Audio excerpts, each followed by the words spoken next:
강의할 수 있기를 원합니다. 아멘. 이것이 지식이 아니고 우리 삶이 되게 하시고 목회 현장에서 활용하는 귀한 시간이 되게 하여 주옵소서.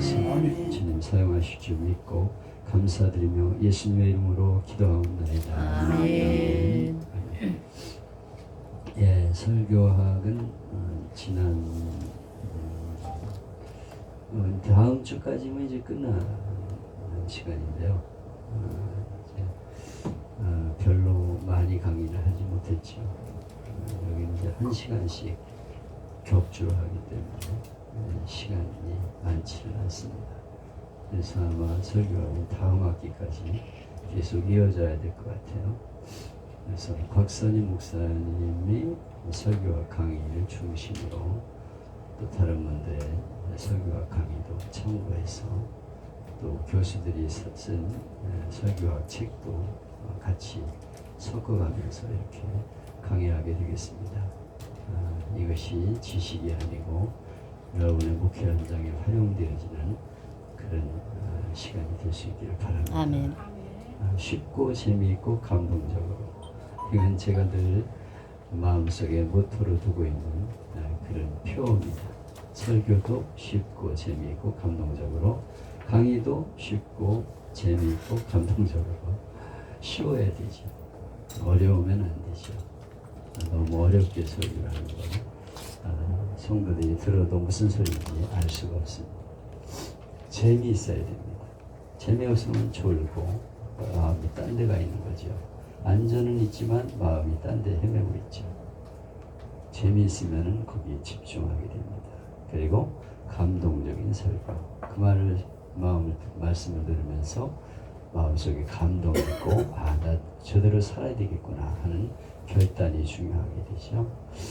그래서 이 설교학을 위해서 기도할 때마다 제가 하나님 시간이 쉽고 재미있고 감동적으로 강의할 수 있게 해주세요. 그렇게 기도합니다. 제가 무슨 강의할 만한 능력이 있겠습니까? 무슨 박사학위를 받은 것도 없고 박사학위 엄청 좋아하지요. 그래서 엊그저께 우리 김은선 목사님이 뭘 나한테 보여주면서 이분이 박사학위를 받았다고 하면서 사진을 보여주는데 너무 의리의리해. 그래서 금으로 된 모자에다가 여기도 그냥 너무 금으로 막 해가지고 했어요. 네, 70이 넘은 분인데 박사학위라고 하면 대단한 거예요. 명예학 박사라고 그러는데 참 보기만 해도 권위가 있어 보여. 번쩍번쩍한 후드 이런 것도 걸치고 있어요. 그렇습니다. 저는 뭐 박사학위도 없고요. 뭐 이렇게 어디다 내세울 만한 사람이 없대요. 근데 하나님이 이렇게 써주시는 게 감사한 거죠. 어떤 분은 지난주에 우리 콩깍지교회 예배 참석하셨다가 너무 설교가 은혜가 된다고, 목사님 그 설교 원고들이 있으면 한번 책으로 냈으면 좋겠다 그래서 내가 그랬어요. 요즘 목사님들이 설교를 잘 안 봅니다. 설교집을. 유명한 목사님들 설교집은 참고를 위해서 보지만 설교집 잘 안 봅니다. 내가 그랬더니 자기가 이제 책을 발간하게 되면 목사님 설교를 싣고 싶습니다. 그렇게 얘기를 해요. 하여튼 요새는 설교에 대한 책들은 많이 나와 있죠. 설교집도 많이 나와 있고, 은퇴하면 목사님들이 거의 설교집 내요. 내가 설교하면서 이런 설교를 했다 하는 것들을 내놓는데 잘 안 보는 것 같아요. 저도 누가 설교집 냈다고 하면서 나한테 주면 별로 잘 보지를 않게 돼요. 그래서 교만한 거 아닌가 이런 생각도 들지만 이 설교학에 대해서 이제 강의하면서 이 강의가 실제로 사용되어지는 그런 학문이 되어야 하는데 그런 생각을 해봅니다. 지난 시간에는 설교의 중심은 무엇이냐 하는 데 대해서 오늘 지난 시간에 강의한 내용을 약간 수정하고 또 보완도 하고 그러면서 강의안을 다시 만들어 왔는데요. 설교의 중심은 하나님의 진리, 하나님의 계시. 하나님이 우리에게 열어서 보여주지 않으면 우리는 알 수가 없잖아요. 하나님이 우리에게 가르쳐 주시는 걸 우리가 알 수 있지. 하나님이 안 가르치시면 세상이 어떻게 창조되었는가를 어떻게 알 수 있겠어요? 계시는 뚜껑을 열어서 보여준다. 요 안에 뭐가 들었는지 아무도 몰라요. 근데 그걸 뚜껑을 열어서 이거구나 이렇게 알 수 있듯이 하나님의 말씀을 우리에게 계시해 주셨어요. 그래서 성경을 딱 펴면 태초에 하나님이 천지를 창조하시니라. 그리고 꽝 시작이 되죠. 이게 얼마나 어마어마한 말씀인지 모르죠. 이 세상이 어떻게 생겼는지를 전혀 모르잖아요. 저절로 생겼다. 그것이 진화되어 가지고 발전했다. 오늘날 원숭이가 사람 됐다. 이 말이 안 되는 거죠. 제가 진화론에 대해서도 말씀을 드렸는데요. 이거는 종에서 종으로의 변화를 증명할 수 없어요. 어떻게 아메바가 변해가지고 곤충이 되고 그것이 뭐 사람이 되고 원숭이가 사람이 되었는지를 증명할 수 있는 방법이 없어요. 그런 그냥 어떤 화석이 이렇게 몇 개 발견됐는데 그걸 근거로 해가지고 이렇게 바뀐 것이다 이렇게 말할 뿐인데요. 사실은 종에서 종으로의 변화를 증명하려면 수억 억만 가지의 화석들이 나와야 돼요. 그 단계별로 딱 해서 이렇게 진화됐다. 이게 없어요. 그냥 얼렁뚱땅 넘어가면서 이렇게 진화된 것이 인간이다 이렇게 말하고 있어요. 이거는 말도 아닌 건데 그게 진리처럼 받아들여지고 있어요. 그래서 하나님이 천지를 창조하셨다.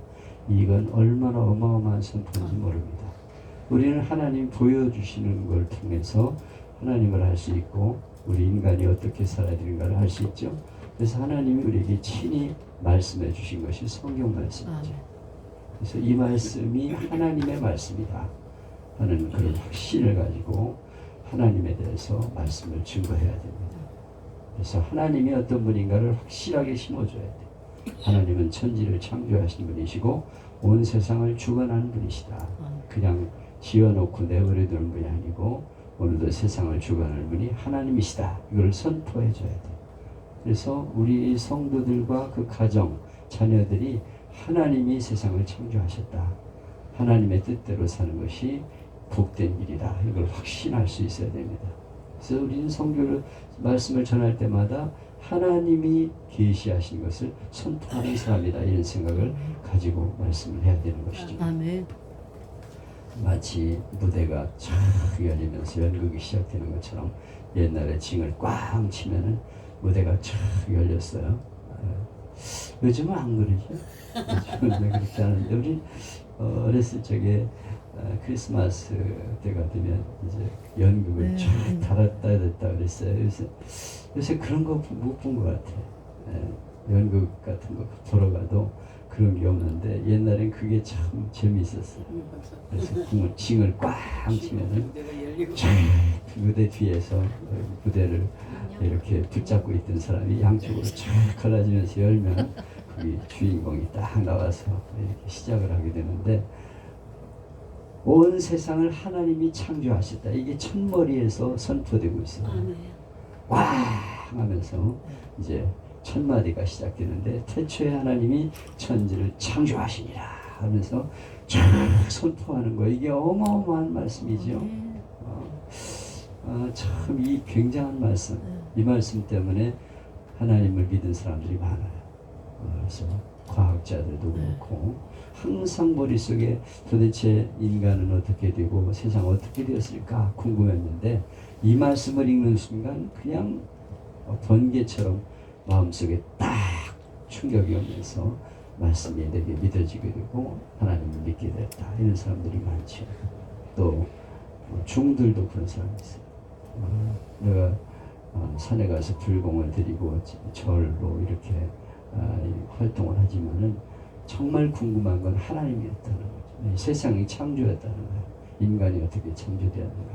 근데 성경을 가가지고 읽는 동안에 그 말씀이 딱 열리면서 이 문제가 해답이 된 거예요. 그래서 그걸 다 버리고 기독교로 나부터 귀하게 되었다. 이런 간증을 내가 들어봤어요. 이 하나님의 말씀은 얼마나 소중한 말씀인지 모릅니다. 그래서 우리 하나님 말씀을 전할 때마다 하나님이 열어주신 계시를 지금 보여주고 있는 것이다.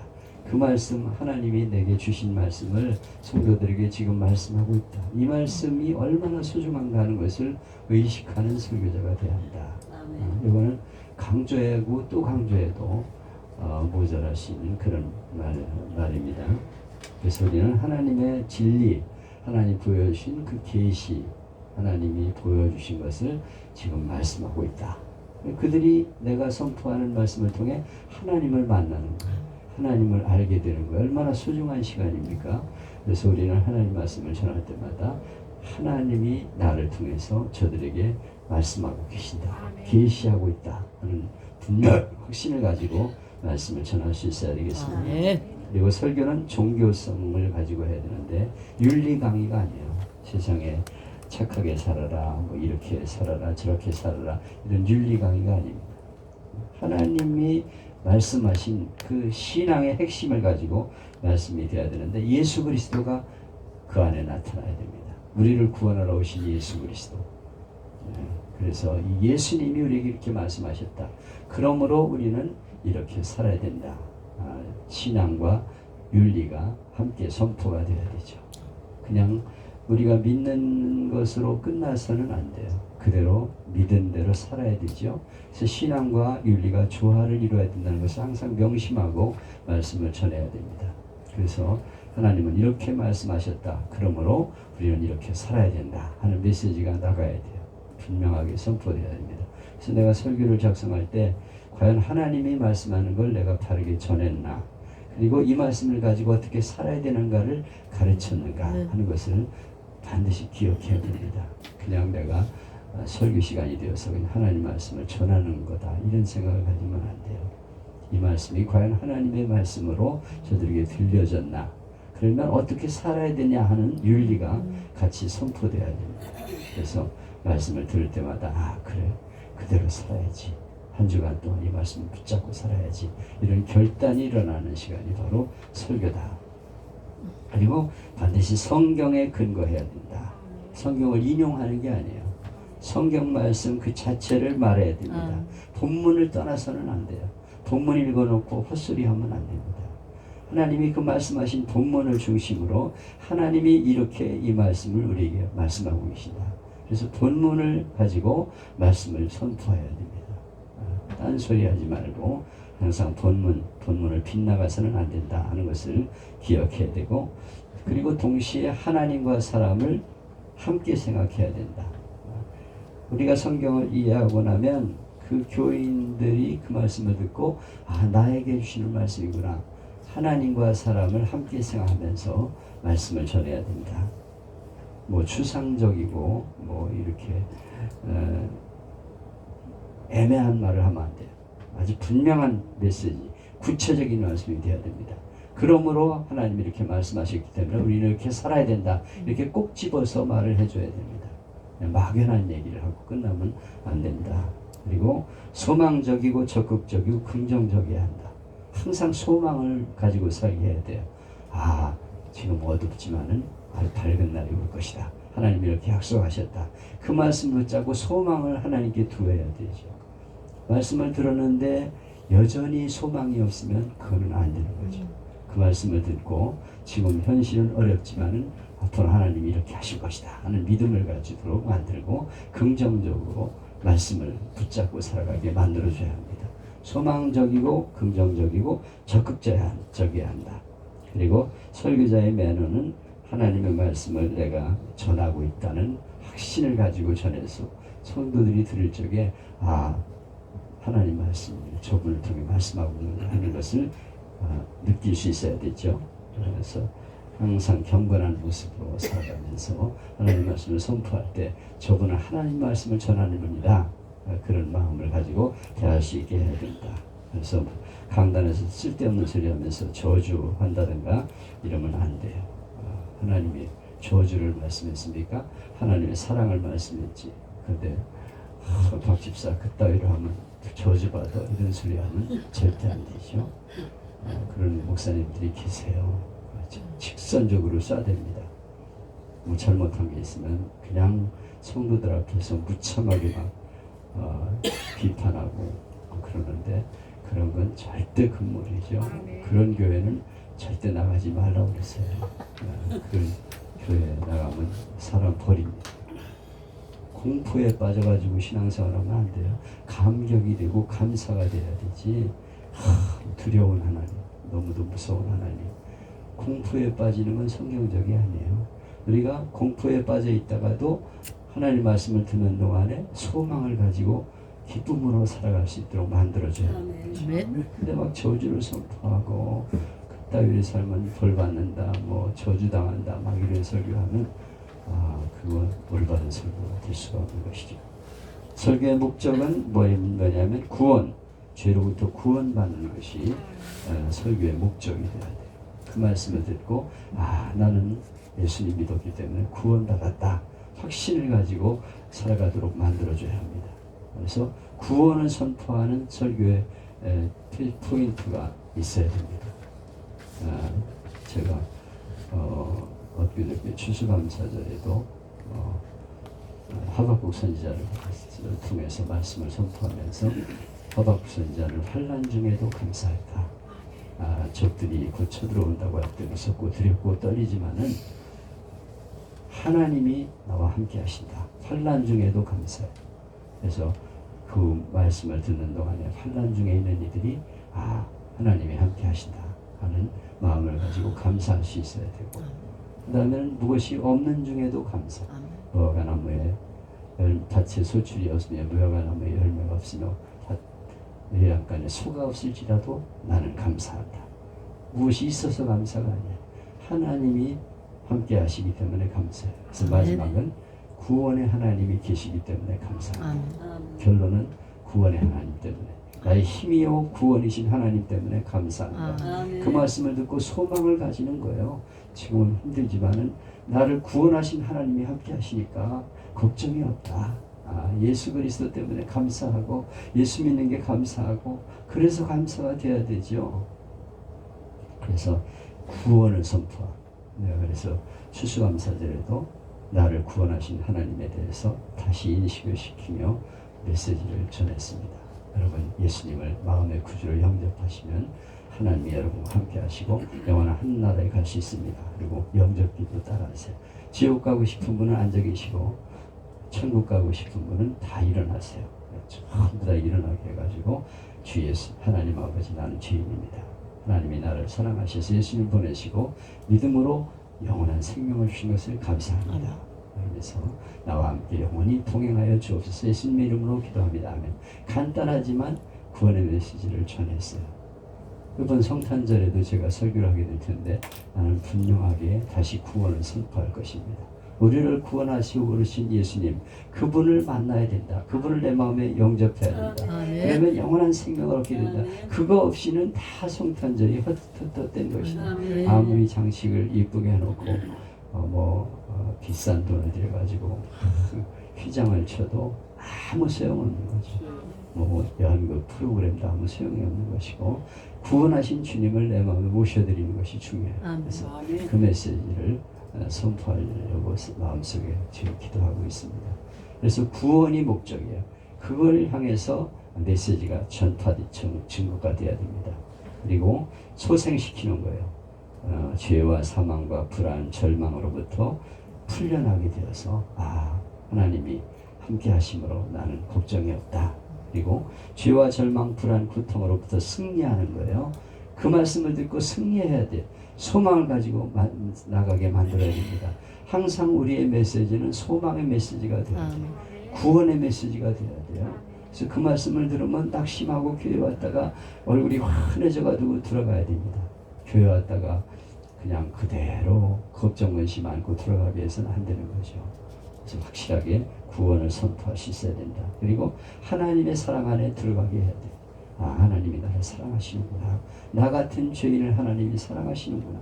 우리 자신을 돌아보면 얼마나 부끄럽습니까? 하나님 앞에 설 수가 없지만 그렇기 때문에 예수님을 통해서 내 모든 죄를 위해 십자가에서 죽으시고 저주를 담당하시고 나를 구원해 주셨다. 그러므로 나는 소망이 있다. 그리고 환한 얼굴로 돌아갈 수 있게 만들어야 된다. 그래서 지정의 알게 할 하나님의 은혜를 알게 하고 하나님 말씀을 알게 하는 것이 중요하고, 그 다음에 감동이 있어야 됩니다. 감동. 하나님 말씀을 들을 때 감동이 있어야 돼. 감동. 뭔가 가슴이 뭉클하고 그렇구나. 감동이 있어요. 그리고 결단이 있어야 됩니다. 그 마음을 듣고 그 말씀을 듣고 뭔가 결단을 하면서 돌아갈 수 있어야 돼. 그렇구나. 내가 정말 하나님 말씀대로 살아야지. 그리고 하나님 앞에 기도하면서 오늘 메시지 이 말씀을 들었는데 우리가 하나님 앞에 결단하고 기도합시다. 그리고 마지막에 결단하게 만들고 그리고 돌아가면서 환한 얼굴로 하나님 나를 사랑하시는구나. 그리고 돌아갈 수 있도록 할 수 있어야 됩니다. 우리가 지금 여러분에게 말씀드리는 이 내용이 우리가 항상 머릿속에 기억해야 될 중요한 설교자의 할 일이라는 것을 꼭 명심하시기를 바랍니다. 그래서 우리는 성경과 성서와 설교, 항상 하나님 말씀을 가지고 설교를 해야지 다른 어떤 신학자의 말을 가지고 자꾸 끌어들여 가지고 얘기를 하면 안 돼요. 신학자는 자기 주장을 말하는 거지요. 성경 말씀에 입각한 말씀이 되어야 돼요. 성경 본문을 말씀하는 그런 설교자가 돼야 합니다. 성서 외에는 구원이 없어요. 하나님의 말씀 외에는 구원이 없어요. 그런 성서, 신학서적 이런 거 보고서 그런 얘기 쓸데없이 얘기하지 말라니까. 근데 내가 하나님 말씀을 전하기 위해서 하나의 지식으로 얻는 것이지 그건 성경 말씀과는 상관이 없는 거예요. 그냥 내가 지식으로 알아들이는 것이 성경 속에서 구원이 있다는 걸 알고 성경 말씀을 전해야 되는 것이죠. 그리고 독서해야 됩니다. 항상 인문과학, 에세이, 문학, 철학 이런 폭넓은 분자식을 습득할 수 있어야 됩니다. 그래서 책을 많이 봐야 돼요. 근데 여러분도 바쁘니까 책을 볼 시간이 없잖아요. 신방하랴, 설교하랴, 기도하랴, 정신이 하나도 없잖아요. 그래서 나는 사실은 카톡을 통해서 여러분들에게 이제 메시지를 전하고 있는 중에 거기는 정치, 경제, 사회, 문화 모든 면을 총괄해서 제가 담고 있는 거예요. 매주, 매일같이. 그래서 그걸 이렇게 자세히 보는 이들은 그 한 읽는 시간을 통해서 모든 지식을 얻을 수 있게 제가 신경을 쓰면서 해요. 이걸 카톡을 여러분이 자세히 보는 분들은 굉장한 유익을 얻습니다. 그런데 대충 그냥 넘어가면서 그냥 무슨 일이 있었나 이것만 이렇게 쭉 보고서 훑어 넘어가. 그건 아무 의미가 없어요. 나는 그 카톡 안에 우리 삶을 치유하는 메시지를 주고 있다고 생각하고 하는 거예요. 그래서 거기는 우리의 몸이 치유되는 건강의 정보들이 들어가 있습니다. 그리고 마음을 치유하는, 마음에 수많은 갈등들이 있고 마음 때문에 병이 오는 거예요. 스트레스가 풀리게 되고 그 말씀을 읽으면서 용서와 사랑을 배우고 뭔가 그들의 마음속에 새로운 것을 줄 수 있는 그런 걸 저는 생각을 해요. 마음을 치유하는 거, 그 다음에 영혼을 치유하는 거, 예수님을 만나고 하나님을 만나게 하기 위해서 주력해가지고 그걸 모으고 그걸 편집해서 매일 보내고 있어요. 그러니까 좀 길죠, 내용이. 그러나 그건 여러분들이 책 한 권을 읽는다고 생각하시면 돼요. 책 한 권이 아니에요. 다양한 것들을 지금 그 안에 담고 있기 때문에 수많은 책들을 보고 있는 거예요. 근데 그걸 유익하게 보는 이들은 굉장한 지식을 얻습니다. 그 안에서. 근데 그냥 대충 넘어가고 그냥 재미로 그냥 보고만 하는 그런 분들이 있는데 그건 잘못하는 거예요. 그래서 우리가 수많은 책들을 보고 수많은 지식들을 얻어야 메시지를 전할 수 있습니다. 그래서 그거를 여러분들에게 구심해서 매일같이 목회하고 나서 은퇴하고 나서 제가 할 일이 뭐가 있을까 생각하다가 힐링 편지를 보내야 되겠다. 그것을 통해서 몸과 마음과 영혼을 치유하는 그런 사역을 해야 되겠다. 그래서 그걸 계속 작성해서 지금 7년째 보내고 있어요. 그래서 그걸 많은 분들이 보고 아주 열심히 보는 분들은 그걸 전부 다 들여다봐요. 전부 보면서 너무 은혜를 받고 그걸 가지고 설교에 활용하고 있습니다. 이런 분들이 많은데요. 잘 사용을 좀 했으면 좋겠어요. 여러분들이 시간이 없기 때문에 책이나 여러 가지 정보들을 얻을 수가 없잖아요. 그걸 잘 읽어보시면 그 안에 수많은 자료들이 있다는 걸 알 수가 있습니다. 여러분들은 그냥 한 번 쭉 그냥 스쳐서 지나갈 뿐인지 모르지만 저는 굉장한 마음을 가지고 그걸 작성하고 있어요. 하루에 거의 대부분을 카톡을 작성하는데 주력합니다.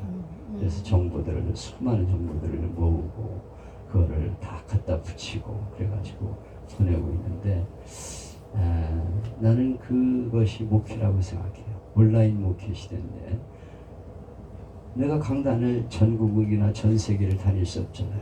근데 그걸 통해서 전 세계를 지금 다니고 있는 거예요. 그분들이 그걸 인용해서 그의 삶이 치유되고 그리고 마음의 평안을 얻게 되고 영혼이 구원받을 수 있다면 얼마나 엄청난 일입니까? 그들이 그 설교 자료를 가지고 강단을 선포하면 내가 그 자리에 있는 거예요. 그리고 그들이 강의나 이런 데 이걸 활용하면 내가 그 시간에 그 자리에 있는 겁니다. 이건 어마어마한 사역입니다. 사실은 내가 설교하면 요 본교회 교인들에는 못 듣잖아요. 그렇지만 전 세계에서 그 메시지를 날마다 보고 있어요. 그래서 한국에서 내국에서 수많은 사람들이 그걸 보고 있는데 선교사들이 특히 좋아한대요. 그래서 그런 정보를 얻을 수가 없어. 그런데 그걸 날마다 보면서 수많은 정보들을 얻게 되고 너무 좋습니다. 제가 그걸 가지고 다른 분들에게 다 이 나라에 있는 선교사들에게 보내주고 있습니다. 이런 말들을 해요. 나는 뭐 몇천 명에게 보내지만 그것이 사실은 어마어마한 영향을 미치고 있어요. 전 세계에. 그래서 어떤 분은 목사님 정말 고맙습니다 하면서 제가 고마워가지고 선물을 보냅니다 이런 분들도 있어. 그래가지고 뭐 쌀도 보내주고 뭐 누룽지도 보내주고 그러는데 나는 그것이 그분의 마음이라고 생각해요. 그래서 오늘 카톡을 통해서 제가 설교 자료를 몇 개를 얻었습니다. 뭐 이렇게 말도 하고 그래요. 근데 참 나는 이런 정보들이 우리 교역자들에게 목회자들에게 꼭 필요하다고 생각해요. 자꾸 제 자랑을 하는 것 같지만은 독서해야 되는데 이런 여러 가지 다양한 것들을 시간 있는 대로 자꾸 읽으시면 좋아요. 그래서 특별히 수필을 많이 읽으시면 설교가 아름답게 꾸며지게 됩니다. 저는 수필을 많이 읽고 수필 좋아해요. 그래서 그들이 쓴 그 수필, 좋은 수필들 그리고 카톡에도 많이 그걸 인용하고 있는데요. 이런 자료들을 자꾸 보셔야 됩니다. 그래서 정신적인 양식을 우리가 채워야 되고요. 또 타인과의 접촉을 자꾸 해야 돼요. 교인만 사귀어서는 안 돼요. 사회인도 자꾸 만나서 대화를 하는 동안에 저분들이 저런 생각을 가지고 있구나 하는 것을 알 수 있어야 됩니다. 그래서 다양한 사람들과 접촉을 해야 돼요. 목회자들과도 만나지만 그렇지 않은 사람들도 만나야 돼요. 나는 저런 것들하고 어울리면은 타락하게 된다. 아니에요. 우리는 세상 사람들이 어떤 생각을 가지고 있는지를 알아야 돼요. 그래서 그분과도 시간 남은 대화를 하는 거죠. 그래서 이분들이 이런 생각을 가지고 있구나 하는 것을 우리가 알아야 된다. 그리고 자기와의 싸움, 끊임없는 자기와의 싸움이 있어야 되죠. 우리가 하나님 말씀을 선포할 때마다 양심의 가책이 있잖아요. 하나님 승리할 수 있게 해주세요. 나를 불쌍히 여겨주세요. 사실 하나님 앞에 엎드릴 때마다 불쌍히 여겨주세요. 제가 너무 하나님 앞에 부끄럽습니다. 말씀은 전하지만 이대로 살지 못하는 게 너무 안타깝습니다. 그래서 그 싸움이 있어요. 영적 싸움이 있어야 됩니다. 그걸 우리가 늘 하나님 앞에 노력하면서 나가야 되는 것이죠. 설교는 자기 신앙 고백이 되는 거죠. 그래서 나의 부족함을 고백하면서 하나님 앞에 엎드릴 때 하나님이 그들에게 또 감동받은 것이 전해지게 되는 거죠. 제가 하나님 앞에 목회하면서 늘 기도하는 세 가지 기도 제목이 있습니다. 첫째, 하나님 앞에 진실하게 해주시고 사람 앞에 진실하게 해주세요. 거짓 선지자가 되지 않게 해주세요. 정말 하나님 말씀대로 사는 진실한 사람이 되게 해주시고 사람 앞에도 진실을 말할 수 있게 해주세요. 하나님 앞에 겸손하게 해주세요. 하나님 앞에 나는 너무 부끄러운 사람인 것을 잊지 말게 해주세요. 그리고 사람 앞에 겸손하게 해주세요. 교만하지 않게 해주세요.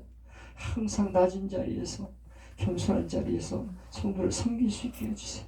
그리고 하나님을 사랑하고 이웃을 사랑할 수 있게 해주세요. 하나님 정말 하나님 사랑해요. 하나님 정말 사랑해요. 그렇게 고백하고 또 이웃을 사랑할 수 있는 마음을 주세요. 하나님 앞에는 세 가지 기도 제목을 빠지지 않고 하고 있어요. 여러분도 뭐 기도 제목이 여러 가지 있겠지만은 저는 기도할 때마다 하나님 앞에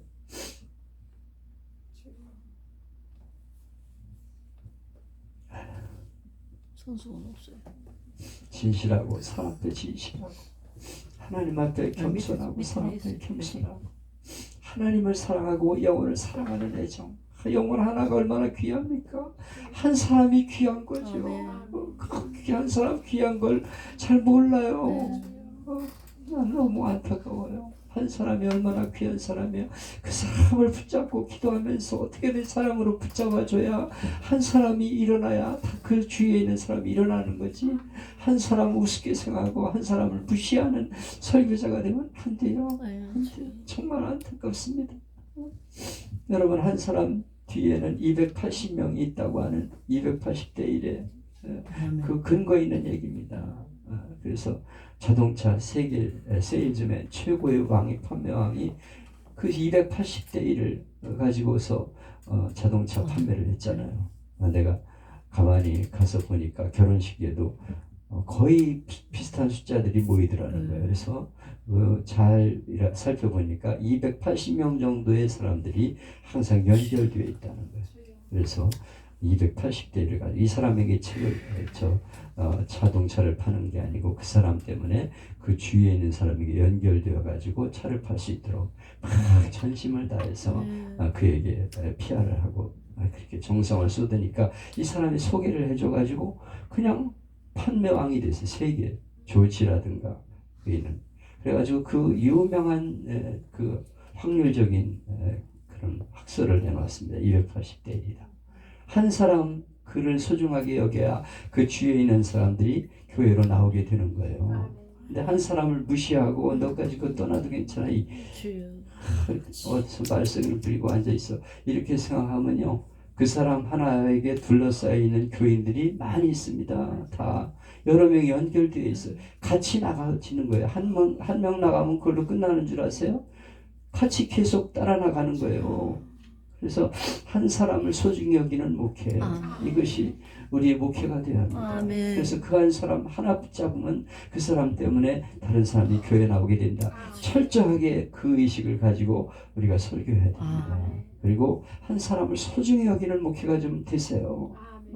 한 사람 무시하면 안 돼요. 내가 이 사람을 어떻게든지 끌어안고 몸부림치면서 저를 붙잡아 줄 적에 그를 통해서 많은 영혼이 주님 만나게 된다. 그의 가족이 구원받게 되고 이웃과 수많은 사람들이 구원받게 된다는 것을 명심하고 설교 준비를 해야 됩니다. 그거 놓치면 안 돼요. 하나님을 사랑하고 이웃을 사랑할 수 있게 해주세요. 하나님을 가지고 사랑할 수 있게 해주세요. 저는 설교와 강의 시간이지만 정말 제가 정말 주력하고 있는 목회를 얘기하고 싶어요. 정말 그렇게 하는 목회자들이 일어나기를 간절히 소원하면서 기도하고 있습니다.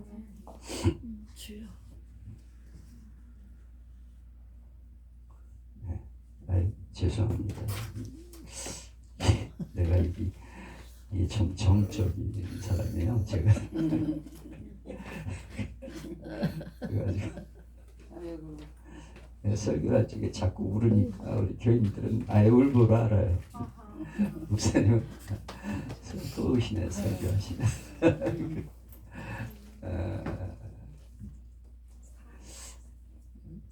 정말 그런 것들이 성도들의 마음을 움직인다고 난 생각해요.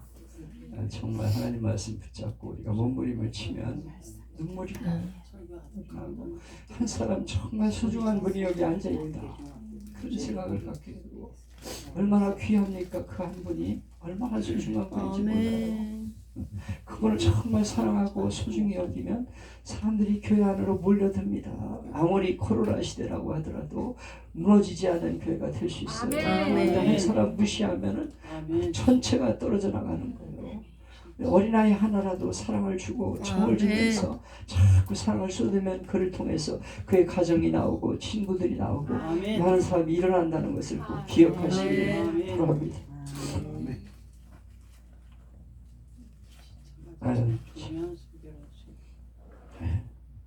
그냥 제가 그냥 안타까운 마음으로 이런 말씀을 하는 거니까 여러분이 새겨서 들으세요.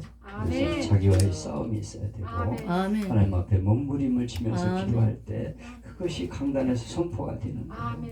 자기가 하나님 앞에 어떤 자세로 서 있는가가 설교가 되는 것입니다. 내가 그렇게 살지 못하면 하나님 말씀에 힘이 없어요. 감동이 없다니까. 말은 그럴듯하게 하네. 그래서 비웃어요. 그리고 욕합니다.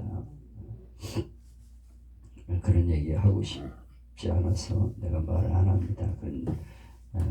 그런 분들이 있어서 욕을 먹고 있다는 것을 꼭 기억하시고요. 또 기도와 함께 명상, 하나님 말씀을 가지고 깊이 하나님 앞에 묵상을 하면서 하나님 말씀이 주는 그 의미가 무엇인가, 이것을 어떻게 전해야 될까를 잘 묵상을 해보세요. 그냥 지식적인 걸 전하는 걸로 생각하면 안 돼요. 그 말씀을 가지고 하나님이 내게 오늘 무슨 말씀을 하고 계신가 하는 것을 들을 수 있어야 됩니다. 그 본문을 읽으면 오늘 이번 주에 설교를 한다 그러면 그 말씀을 붙잡고 하나님 앞에 깊이 묵상해야 돼요. 하나님이 내게 무슨 말씀을 하고 계신가. 그래서 그 말씀을 한마디로 딱 적어낼 수 있어야 됩니다. 오늘 하나님이 이것을 말씀하고 있다. 내게 주시는 말씀을 받아들이는 거예요. 그리고 그 말씀을 가지고 어떻게 이 말씀을 선포하면 좋을까를 묵상을 깊이 해보세요. 그러면 하나님 말씀 감동된 걸 가지고 말씀을 준비하고 선포할 수가 있게 되는 것입니다. 그래서 우리는 묵상을 통해서, 명상을 통해서 하나님 말씀을 깊이 만나고 그 말씀을 바르게 전할 수 있도록 내가 하나님 앞에 기도해야 됩니다. 그냥 쏟아붓고서 끝나서는 안 돼요. 하나님 말씀 붙잡고 내게 주시는 말씀으로 받아야 돼요. 그래가지고 아주 깊이 묵상하면서 기도할 때 하나님이 말씀을 주셔요. 이번 주에는 이 말씀을 전해야 된다. 그래서 그 말씀을 가지고 집중적으로 선포를 하게 되는데 딴소리 하면서 지금 세상 얘기할 시간 없잖아요. 하나님이 이렇게 말씀하신다. 그러므로 우리는 이렇게 살아야 된다. 이렇게 말씀을 적용시키도록 우리가 하나님 앞에 깊이 묵상해야 됩니다. 그리고 타인에게 봉사할 수 있어야 돼요. 다른 사람을 위해서 내가 봉사할 때 그게 설교에 나오게 되는 것입니다. 그래서 하나님 앞에 내가 뭔가 섬기고 다른 사람을 위해 섬기고 봉사할 때 그것이 설교 속에 나오는 거예요. 자기는 선포하지만은 봉사가 없는 그런 사람이 되면 안 됩니다. 목회자는 봉사하고 희생할 수 있는 마음이 있어야 돼요. 그래서 어려운 일을 보면 내가 저 사람을 어떻게 도울 수 있을까? 하나님 앞에 기도해야 됩니다. 하나님께서 감동을 주시죠. 이번에 선교사를 좀 구하라 그러면 돕는 거예요. 그리고 어려운 일들이 있으면 돕는 거예요. 아픈 물론 우리가 여유가 없기 때문에 많이 도와줄 수는 없지만 하나님 앞에 감동하면서 이렇게 기도하면 그런 마음을 주셔요. 우리 아내가 어저께도 여보 이번 달에 우리 선교 헌금 엄청 많이 나갔어. 내가 어느 예배에 참석을 했는데 이 선교사가 와가지고 태양광 설치를 하면 그 깜깜한 마을에 하나님의 빛이 들어가서 많은 사람들이 교회로 몰려오고 저녁이 되면 깜깜한 마을이니까 교회로 몰려오게 돼서 고구마도 구워 먹고 이러면서 하나님 말씀을 전해서 교회가 부흥된다. 감동이 돼요. 근데 150만 원이면 텐데 교회 그 깜깜한 마을에 그래가지고 내가 하나 하겠습니다. 그리고 작정을 했죠. 뭐 또 어떤 이가 또 어려운 일이 있다 그러면 우리가 이제 그걸 도와주고 그래가지고 제법 많은 돈들이 이번 달에 나갔어요. 난 그거는 하나님 앞에 정말 내가 귀한 일을 했다고 생각을 해. 저 위에서 보실 적에 너 참 괜찮다 이렇게 생각하지 않겠어요? 근데 그런 게 없어. 그러면 메시지가 힘이 없어요. 사랑을 말하지만 너 사랑했냐? 그렇지 않잖아. 아니 그렇게 뭐 몇백만 원 이렇게 안 해도 괜찮아요. 조금이라도 괜찮아요. 나는 개척교회 하는 어떤 분이 이번 창립 기념주일에 성도들에게 뭐 얼마를 씩을 이렇게 도와줘야 있는데 음식도 준비해야 되는데 목사님 도와주세요. 내가 아내한테 얘기하지 못하고 조금 보냈어요. 너무 감사하다는 거예요. 내가 그 자리에 가지 못했지만 그가 참 창립 기념주일인데 아무것도 줄 수가 없어서 그러는데 간식이라도 좀 만들어주고 선물이라도 조금 만들어주면 얼마나 기쁘겠어요. 그를 돕는 거잖아요. 그래서 많이는 못 줘요. 그냥 조금씩 이렇게 감동될 때 주는데 내가 할 수 있는 만큼 하는 거예요. 그래서 어려운 일들이 있으면은 과일이라도 좀 사서 이렇게 위로해주고 도와주고 이런 것들이 우리 삶에 나타날 때 설교가 나오는 거죠. 진실한 설교가 나오는 거죠. 우리가 그런 데 대해서 입술로만 선포하고 봉사와 희생이 없으면 설교가 힘이 없어요. 그 성도들이 다 느낍니다. 영적으로 그게 전파가 되는 거예요. 내가 그렇게 살아갈 때 그것이 설교가 되는 것이다. 잊지 말아야 되고요. 설교의 중심은 예수 그리스도 하나님의 말씀은 만나입니다. 그래서 저들이 광야 생활할 적에 만나를 통해 먹이듯이 만나를 먹이는 거예요. 주일날 교회에 와서 갈급해하는 영혼들이 찾아올 때 그들에게 만나를 먹여주는 거예요. 광야에서 만나는 저들의 생명의 양식이었잖아요. 생명의 양식을 저들에게 줌으로써 저들이 일주일 동안 힘을 내서 살아가게 되는 거예요. 그래서 이 주일 설교가 중요합니다. 저들에게 용기와 희망을 주어서 나갈 수 있게 만드는 그런 설교가 돼요. 그래서 주일 설교는 아주 집중적인 설교를 해야 됩니다. 그들에게 위로와 소망과 구원 그걸 줄 수 있어야 설교가 되는 거예요. 그리고 뭐 수요일이든 새벽 강단이든 하나님 말씀을 내가 저들에게 먹인다. 오늘 만나를 먹으러 온 이들에게 말씀을 전한다는 마음으로 말씀을 준비해야 되는 것입니다. 그래서 예수 그리스도를 전해야 됩니다. 그리고 죄를 지적하면서 하나님 말씀은 이렇게 말씀하는데 우리는 잘못 살고 있다. 이러므로 우리는 이렇게 살아야 된다 하는 메시지가 나가야 되죠. 구체적으로. 이건 윤리적인 건 아니에요. 이건 성경 말씀대로 행해야 구원은 아닙니다. 오직 예수를 믿음으로 구원받았다는 게 선포되고 나서 그러므로 우리는 이렇게 살아야 된다는 삶을 얘기해야 되는 것이지. 근데 그걸 자꾸 윤리적인 설교를 하니까 부담만 가죠. 구원받은 그 감격이 얼마나 큰가. 그 사랑을 가지고 우리가 이렇게 살아야 된다. 이렇게 메시지가 나가야 되는데 자꾸 윤리적인 설교를 하니까 듣고 나면 마음의 부담. 어떤 이는 그따위 살면 지옥 갑니다. 근데 그따위를 말을 합니까? 설교를. 이미 구원은 하나님이 주셨어요. 은혜를 누리는 겁니다. 그러므로 우리는 하나님 은혜 감사해서 이렇게 살아야 된다. 이렇게 삶을 선포해야지 너무 설교 듣고 부담스러운 설교가 되면 안 돼요. 그거 들으면 꼭 지옥 가는 것 같아요. 설교 들으면. 그래가지고 마음이 불안해가지고 집을 교회를 떠나가면 안 된다는 거예요. 생명의 양식을 먹이고 있다는 것을 꼭 기억하면서 하나님 말씀을 준비해야 됩니다. 그래서 하나님 말씀을 가지고 저들의 죄를 지적하고 비판하고 심판하면서 동시에 하나님이 이렇게 우리를 용서하셨기 때문에 우리는 이렇게 살아야 된다 하는 결단의 시간이 돼야 된다는 것이죠. 은혜의 두 가지면은 어두운 면과 밝은 면이 있어야 돼요. 예수님은 두 손이 있는데 왼손에는 율법, 오른손에는 은혜가 있다. 마틴 루터가 그랬는데 하나님 말씀을 전해야 돼요. 율법적인 말씀을 전해야 됩니다. 하나님이 이렇게 말씀하고 계신다. 이렇게 하나님 말씀을 분명하게 율법으로 선포해야 됩니다. 그러나 동시에 하나님은 우리의 연약함을 아시고 우리를 사랑하시기 때문에 우리는 이 세상에 살아가면서 용기를 가지고 살아야 됩니다. 소망을 가지고 살아야 됩니다. 이렇게 은혜를 선포할 수 있습니다. 아멘. 율법과 은혜가 동시에 있는 그런 설교가 되어야 한다는 것을 아멘. 꼭 기억하시기 바라요. 그냥 성경 본문 가지고 그 얘기하고 끝나는 게 아니에요. 하나님이 이렇게 말씀하신다는 걸 분명히 얘기하고 그러므로 우리는 이렇게 살아야 됩니다. 하나님의 은혜를 받은 사람으로서 이렇게 살아야 됩니다. 율법과 은혜가 동시에 나갈 수 있어야 됩니다. 설교의 세 가지 측면이 있는데 예수님 말씀을 우리가 전하는 것이죠. 말씀을 전하고 그 다음에 말씀이 전해지는 상황, 어떤 상황에서 이 말씀을 주셨는가를 생각해야 됩니다. 그리고 그걸 받아들이는 사람이 어떤 마음으로 그것을 받아들이는가 하는 것을 잘 보셔야 돼요.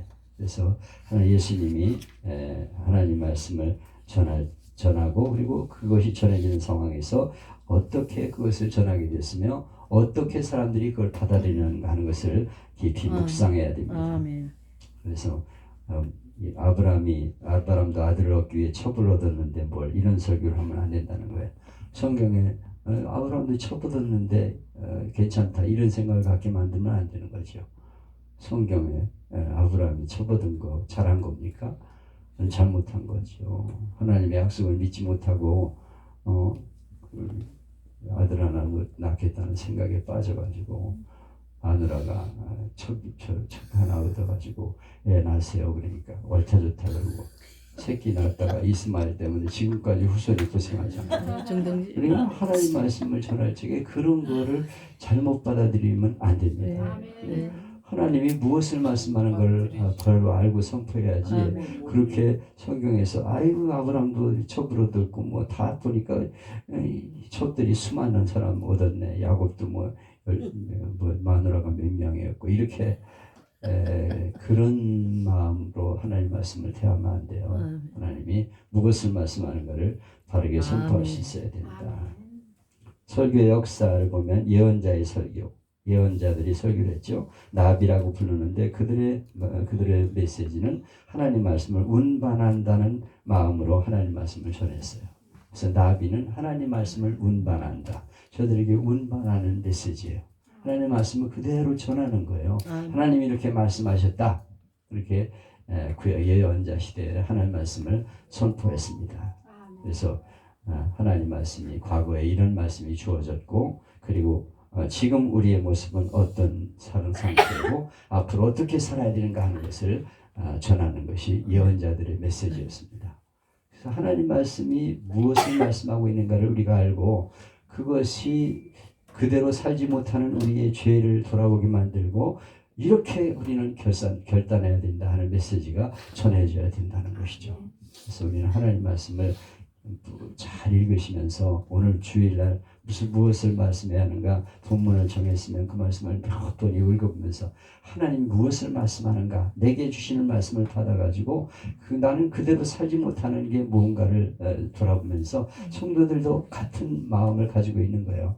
그래서 그들의 죄를 지적하고 동시에 하나님 말씀대로 이렇게 우리는 살아야 된다. 하나님이 이런 우리에게 은혜를 주셨기 때문에 우리는 이렇게 살아야 된다는 메시지가 선포될 수 있도록 힘써야 되는 것입니다. 아멘.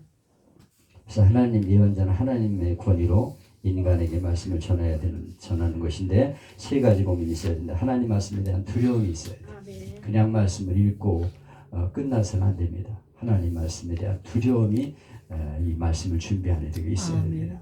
하나님 말씀대로 살지 못하는 나를 돌아보면서 두려운 마음으로 말씀을 받고 그 다음에 하나님 말씀을 듣는 거예요. 백성들에게 하나님 말씀을 듣게 하기 위해서 하나님의 말씀을 백성들에게 지금 듣게 하는 것이 나이가 해야 될 일이다. 그리고 동역자들에 대한 고민이 있어야 된다. 뭐 거짓 선지자 이런 데 대해서도 항상 신경을 쓰면서 말씀을 준비해야 됩니다. 그래서 예언자는 하나님의 심판과 구원을 말하고 율법과 은혜를 말하고 있다. 하나님이 이렇게 심판하신다. 하는 것을 선포하면서 하나님은 우리에게 이렇게 은혜를 주신다는 것을 선포하고 그리고 하나님 말씀대로 살아야 된다는 그런 말씀을 선포해야 됩니다. 그래서 자기 경험이 있잖아요. 호세아서 보면은 생활 속에서 하나님이 경험을 하게 하시잖아요.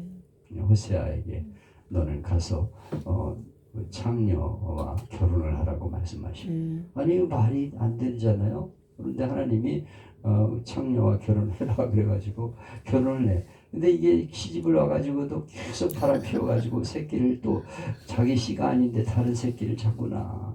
그래가지고 그 경험을 통해서 그가 하나님의 백성들이 어떻게 살아가고 있는가를 아멘. 자기가 깊이 느끼면서 아멘. 우리는 이렇게 구원받지 못할 백성인데 하나님 은혜를 주셔서 하나님이 우리에게 아내로 삼아주시고 사랑하는 자로 삼아주셨는데 여전히 죄를 지으면서 방황할 때 어떤 하나님의 심판이 임하게 되는가를 저들에게 선포하는 것이 바로 메시지였어요. 그러니까 자기가 경험을 통해서 말씀을 전하는 거예요. 아멘. 하나님 말씀대로 살지 못한 나를 돌아보면서 회개해야 된다. 하나님 말씀대로 살아야 된다. 이런 메시지를 전할 수 있어야 된다.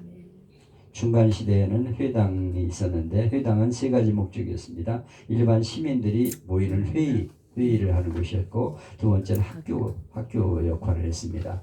하나님 말씀을 가르치지만은 또 동시에 세상 학문도 가르치는 것이었고요. 그 다음에 교인들이 모여서 예배를 드리는 회당 역할을 했어요.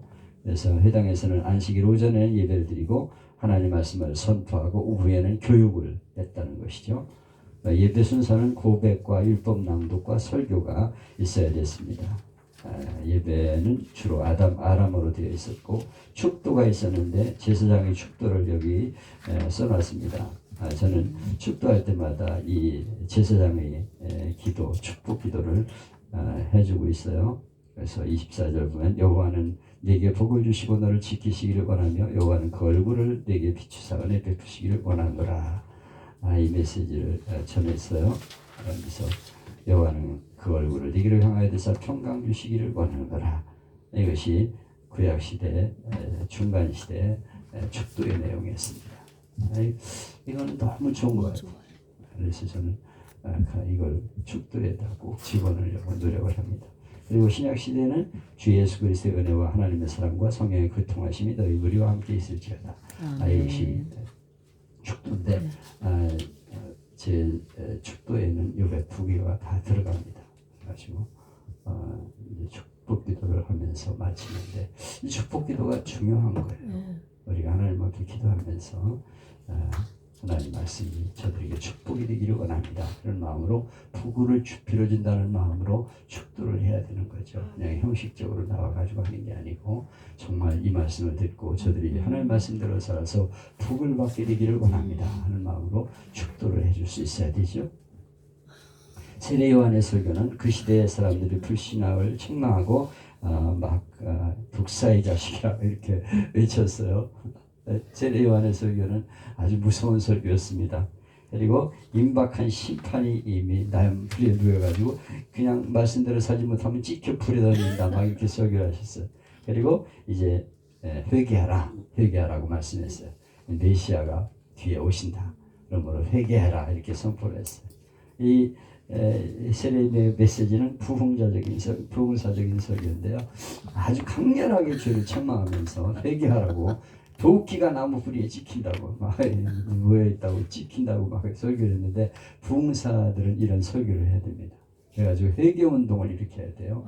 가서 메시지를 전하고서 하나님 앞에 기도하면서 회개하는 운동을 일으켜요. 일반 설교하고는 조금 다르죠. 이건 막 죄를 지적하고 책망하면서 하나님 앞에 회개하게 만드는 그런 설교를 했습니다. 그리고 현실에 충실하라고 가르쳤죠. 회개에 합당한 열매를 맺으라. 옷 두 벌이는 자는 한 벌을 나눠주고 먹을 것도 나눠줘라. 세리는 부과된 것 위에 세리를 걷지 말고 군인들은 남의 것을 강탈하지 말고 받은 금료를 감사한 줄 알아라. 이렇게 막 설교를 했습니다. 굉장히 현실적인 설교를 했어요. 그리고 예언적인 설교, 오신 메시아님을 증거하면서 이 메시아가 세상에 오셨다 하는 것을 저들에게 선포했습니다. 세례요한은 겸손했습니다. 그는 흥하여도 나는 쇠하여 하리라. 세례 요한을 향해 수많은 군중들이 몰려왔는데 예수님이 중요하다는 거예요. 그래서 예수님을 전하면서 아멘. 그는 예수님은 흥하여고 나는 쇠하여 하리라. 사실 우리가 나를 자꾸 자랑하고 나를 내세워서는 안 되죠. 예수님 그분을 높이고 그분의 은혜를 감사할 수 있게 만들고 아멘. 예수님에게 초점을 맞춰야 됩니다. 그리고 그분이 우리를 구원으로 세상에 오셨다. 그분 때문에 우리는 자유를 누리고 평화를 누리고 기쁨을 누리게 되는 것이다. 그걸 선포할 수 있어야 됩니다. 그리고 신나는 신들매투기도 감당하지 못한 안드레와 빌립은 원래 세례 요한의 제자였는데 나는 주인공이 아니다. 그분에게 가라 그러고 예수님께 갈 수 있도록 인도해 주신 사람이 바로 세례 요한이었어요. 항상 예수님 중심으로 초점을 맞추고 아멘. 그분을 높여드리는 그런 사람이 되었다는 것이죠. 우리도 설교할 적에 내가 나서고 내가 자랑거리가 되면 안 됩니다. 아멘. 주님을 높일 수 있어야 되죠. 그분을 자랑할 수 있어야 돼요. 그래서 그 설교를 동안에 주님이 정말 나를 얼마나 사랑하시나를 깨닫고 하나님이 얼마나 사랑하시나를 깨닫고 하나님 앞에 감사하는 마음을 가지고 떠날 수 있게 메시지가 선포되어야 하는 것입니다. 예수님의 선포는 설교는 삶 전체가 설교였어요. 예수님의 권세는 바로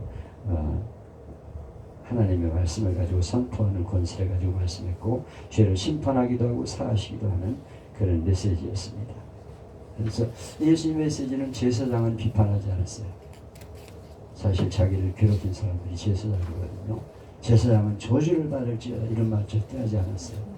성경에 보면은 미리암도 모세의 지도자를 원망하다 문둥병을 했는데 우리가 목사에 대해서 함부로 판단하고 막 지적질하면 안 됩니다.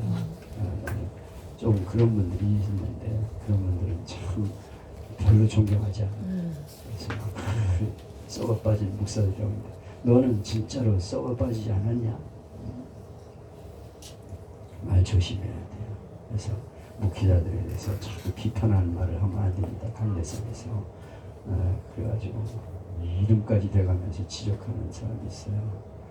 근데 그 세례요한적인 설교긴 한데 그렇게 예수님도 제사장을 지적하지 않았는데 막 비판적인 말을 하고 목사들이 다 썩어 빠졌다고 그러고 난 그런 말을 어떻게 할 수 있나 그런 생각이 들어. 그건 잘못된 설교라고 난 생각해. 강대상에서 목사를 비판하고 욕을 하는 설교를 하면 절대 안 됩니다. 자기를 돌아봐야지. 자기를 제대로 살지 못하면서 누굴 자꾸 원망하고 불평하고 막 그 새끼 저 새끼 그런 분도 있는데 그런 말 하면 안 돼요. 그건 올바른 설교가 아닙니다. 그리고 구원과 영생의 목표를 두셨어요. 언제나 구원, 영원한 생명 이것을 목표로 두는 그런 설교를 하셨습니다. 그리고 구약 성경을 많이 인용하셨고요. 해석이 독창적이고 신선했죠. 안식이 사람을 위해 있는 것이 아니고 사람이 안식을 위해 있는 것이 아니고 안식일이 사람을 위해 있는 것이다. 아멘. 이렇게 안식일의 의미를 선포하셨죠. 아멘.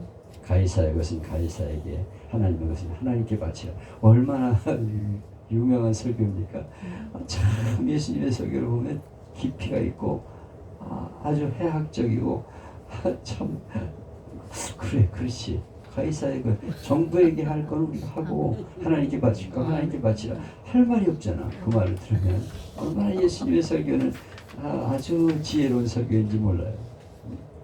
생활과 직접되는 옛 관련인 말씀을 하시죠. 부자와 나사리 얘기 이거는 사실은 외경에 있는 건데 예수님이 인용을 하셨습니다. 우리는 예화를 들 적에 자꾸 헛소리하는 예화를 들으면 안 돼요. 거짓말 꾸며가지고 하는 예화를 하면 안 됩니다. 예화도 신중하게 골라가지고 준비를 해야 됩니다. 그리고 보는 대로 듣는 대로 사건을 소재로 삼으시다. 선한 사마리아 비유는 실제 사건이었다고 해요. 그래서 선한 사마리아인이 감동하는 자를 구원하는 것처럼 너희도 그렇게 사랑을 베풀어야 된다 하는 메시지를 선포를 하셨어요. 실제 사건에서 일어나는 것들을 예수님이 가지고 활용하셨습니다. 실제로 일어나는 일들 우리가 주위에서 있는 예화들을 간증으로 섞을 수 있는 것이죠. 그래서 거기서 하나님의 사랑을 말하고 은혜를 선포할 수 있어야 되는 것이죠. 사도들의 설교는 예수님의 설교를 모방해서 구약을 많이 인용했고 바로 예수님 중심으로 설교를 했습니다. 아멘. 그러므로 우리는 새로 우리에게 구원하러 오신 예수님을 바라봐야 된다. 아멘. 이렇게 예수님을 전할 수 있었습니다. 그리고 베드로의 설교는 죄들이 죄를 지적하고 너희가 십자가 예수를 못 박았다. 죄를 지적하고 하나님 말씀대로 예수님이 세상에 오셨다. 그리고 이 하나님이 예수님을 십자가에서 못 박히신 너희가 못 박히신 예수님을 다시 살리셨다. 아멘. 그러므로 우리를 회개하고 주님 앞에 나오면 구원받는다 하는 것을 말씀했고 부활의 증인으로서 우리는 예수님을 직접 부활하신 것을 봤다. 너희도 이 부활하신 예수를 믿어야 된다 이렇게 선포했습니다. 스데반의 설교는 구약에서 예수님에 대한 예언 이런 것들을 찾아가지고 출애굽 역사를 구원으로 표시하면서 구원론이죠. 출애굽 역사는 죄에서 내어 있다가 하나님의 은혜로 피를 발라가지고 그 재앙을 넘어가게 되는데 바로 예수님이 우리를 위해 죽으심으로 우리는 구원받게 되었다. 구약의 메시지를 오늘날 예수님으로 연결시켜서 해석을 하며 설교를 했습니다. 바울의 설교는 구약의 말씀이 예수님에 의해서 성취된 것이다. 구약의 모든 열쇠는 예수 그리스도이다. 예수님의 초점을 맞추는 설교를 하셨어요. 그리고 구약적인 율법적인 설교를 하면서 동시에 예수님을 통해서 이 말씀이 이렇게 주어졌다. 예수님의 십자가와 부활을 중심으로 설교를 했습니다. 교부들의 설교는 철학적인 방법으로 당시는 철학이 유행했기 때문에 철학적인 방법으로 그것을 인용해가지고 설교를 했고요. 종교개혁자들의 설교를 보면 루터의 설교는 그냥 상징적으로 미사로 드리는 예배를 설교 중심으로 바꿔놨어요. 그래서 상징적으로 미사와 카톨릭은 지금도 좀 미사 이런 상징적인 그런 예배를 드리죠.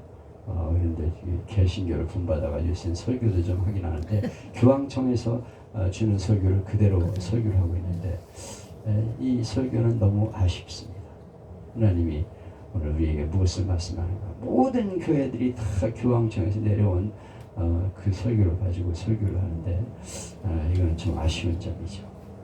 그리고 시편, 로마서, 갈라디아서를 많이 사용했고 믿음 중심의 설교, 오직 믿음으로 구원이다 말씀하고 성령과 성경을 강조하는 설교였습니다.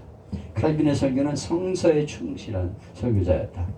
루터는 로마서를 가장 소중하게 여기고 말구의 아기처럼 여기고 야고보서를 지푸라기로 보았는데 칼빈은 하나님의 말씀이다 하는 마음으로 하나님 말씀을 다 귀하게 여기고 로마서든 야고보서든 하나님 말씀으로 여기고 설교를 했습니다.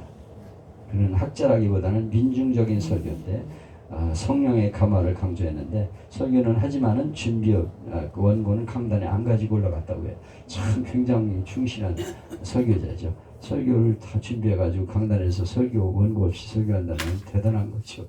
이 성령의 감동으로 설교를 했다는 것입니다. 그리고 예배 중심을 설교에 두었다. 설교가 중요하다 하는 것을 강조했습니다. 그리고 예수님 중심으로 설교했고 구약을 신약화해서 구약에서 이렇게 말씀하는데 바로 예수님을 통해서 이 말씀이 이루어진 것이다. 이렇게 해서 했고요. 실생활에까지 파고들어서 가정, 경제, 정치, 왕들의 모든 문제를 취급하면서 설교를 했습니다. 우리도 이 실생활에서 하나님 말씀을 가지고 이렇게 살아야 될 것을 다르게 선포할 수 있는 그런 강단들이 되기를 바랍니다. 아멘. 기도합시다. 하나님 감사합니다. 오늘도 귀한 설교에 대한 학문을 가르칠 수 있도록 원해주신 것 감사합니다. 제가 가르친 것이 아니고 성령님이 이 자리에 인도하셔서 말씀을 하는 줄로 믿습니다. 이 강의가 유익하게 하시고 이 강의를 듣는 이마다 하나님을 바르게 만나게 하시고 하나님의 말씀을 바르게 선포하는 강단이 되게 하여 주옵소서. 예수님의 이름으로 기도하옵나이다. 아멘. 하나님께 영광을